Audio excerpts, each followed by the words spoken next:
Mr. President, I ask unanimous consent that the quorum call be dispensed with. Without objection. Mr. President, this morning we were fortunate enough to hear Israeli Prime Minister Benjamin Netanyahu address a joint meeting of Congress. I was disappointed that the Vice President and a number of Democrat members of Congress chose not to attend this event because they missed a powerful speech and they missed an opportunity to demonstrate America's commitment to our strongest ally, Israel.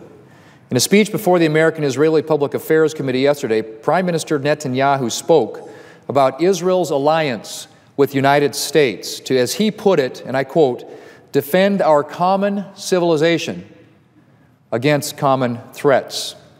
He spoke of, and I quote, values that unite us, values like liberty, equality, justice, tolerance, and compassion.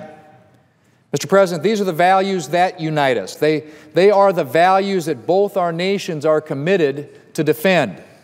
In an area of the world where respect for liberty and equality is often non-existent, Israel stands up for these most essential principles.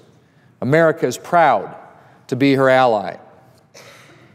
Mr. President, the Prime Minister spoke this morning about the dangers of a nuclear-armed Iran. Now, I scarcely need to enumerate the reasons why Iran's possessing a nuclear weapon is such a dangerous prospect. First and foremost, Iran is a state sponsor of terrorism. That rather bureaucratic phrase obscures the full horror of what it signifies, and that is that Iran's government helps advance the activities of those who have made violence their mission and have kept millions of ordinary men, women, and children in the Middle East from living in stability and peace.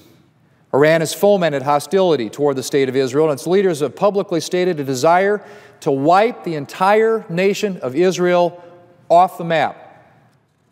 As Iran spreads violence and oppression abroad, it also uses the same tactics against its people at home. Iran's government is hostile to freedom of any kind, whether it be freedom of speech or freedom of religion.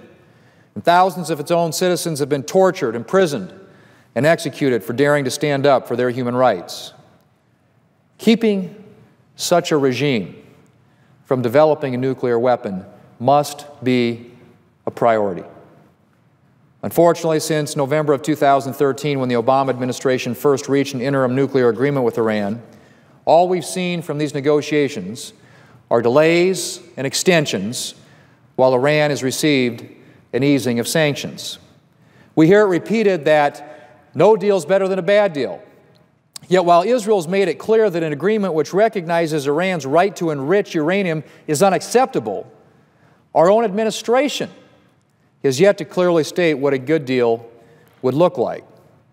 When the Senate made efforts to set out the parameters for an acceptable final agreement by introducing the Bipartisan Nuclear-Free Iran Act of 2015, which I co-sponsored, the President announced that he would veto such a bill without even waiting to see what it would look like after being fully debated and amended.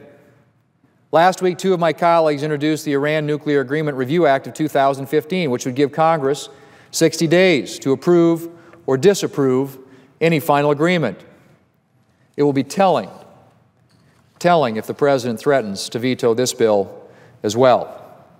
It is essential that any final agreement on Iran's nuclear capability be acceptable to the American people, and congressional review is therefore indispensable.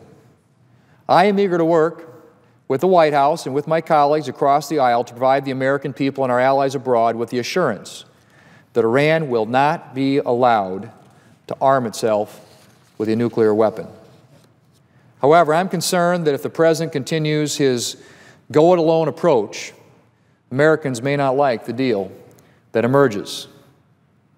Mr. President, I'd like to pivot right now to an issue that's being considered over in the Supreme Court this week. Tomorrow, the Supreme Court's going to hear oral arguments in the case of King v. Burwell, which challenges the extension of Obamacare subsidies to states with federal exchanges. The President's health care law states that individuals who enroll through, and I quote, an exchange established by the state are entitled to receive subsidies to help with their premium payments. Obamacare architect Jonathan Gruber made clear that this was intended to give states an incentive to create their own exchanges. At an event in 2012, he told the audience, and I quote, "What's important to remember politically about this is if you're a state and you don't set up an exchange, that means your citizens don't get their tax credits, but your citizens still pay the taxes that support this bill," end quote. That's from Obamacare architect Jonathan Gruber back in 2012. Well, Mr. President, in the wake of the health care law's passage, however, states made it clear that they were reluctant to take on the costs and burdens associated with setting up Obamacare exchanges. More than two-thirds of the states declined to set up their own exchanges, and the Obama administration provided the subsidies to those enrolled on federal exchanges, despite there being no authority in the law for it to do so, and despite the concerns expressed by members of the President's own administration who were doubtful about the legality of such a move. The administration's decision to push forward with the subsidies despite the lack of legal authority could have serious consequences for millions of Americans. If the Supreme Court finds that the Obama administration overstepped its authority, 5 million Americans could lose their Obamacare subsidies. I recently joined several of my colleagues in sending a letter to the head of the Department of Health and Human Services and the Treasury Secretary to ask what is the administration's plan for dealing with the aftermath of an unfavorable Supreme Court ruling. The administration's answer? Nothing. That's right. Health and Human Services Secretary Sylvia Matthews Burwell told us that the administration has no administrative plans for what it would do in the event of an unfavorable decision by the Supreme Court. In fact, the administration declined to even warn Americans enrolling this year of what could happen if the Supreme Court found that the administration was illegally providing subsidies. Mr. President, clearly the millions of Americans who could lose their health care premium subsidy thanks to the administration's abuse of its authority need a solution. And Republicans have been working on solutions. The junior senator from Nebraska has put forward a plan to use the 1985 COBRA law to extend temporary health care assistance to these Americans for 18 months.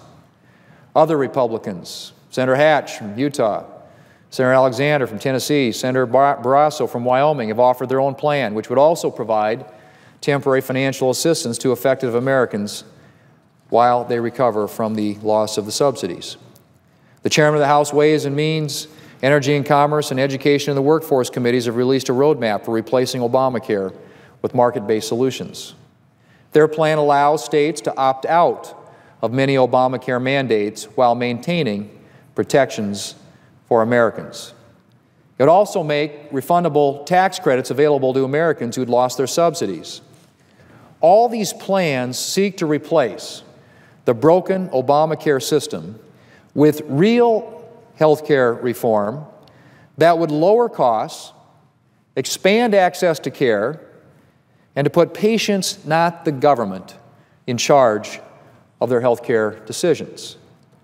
Mr. President, we didn't need this court case to demonstrate that Obamacare has been a massive failure. We already had the unexpected tax bills, the higher premiums, the loss of doctors and hospitals, the health care plans Americans weren't allowed to keep, the law's negative effect on employment, and I could go on and on.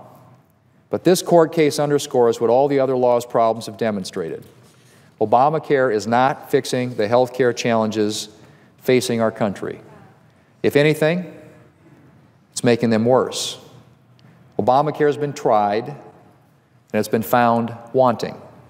It's time to repeal this law and to replace it with health care reforms that will actually fix the problems in our health care system and improve affordability and access for all Americans. 5 years of Obamacare is long enough. Mr. President,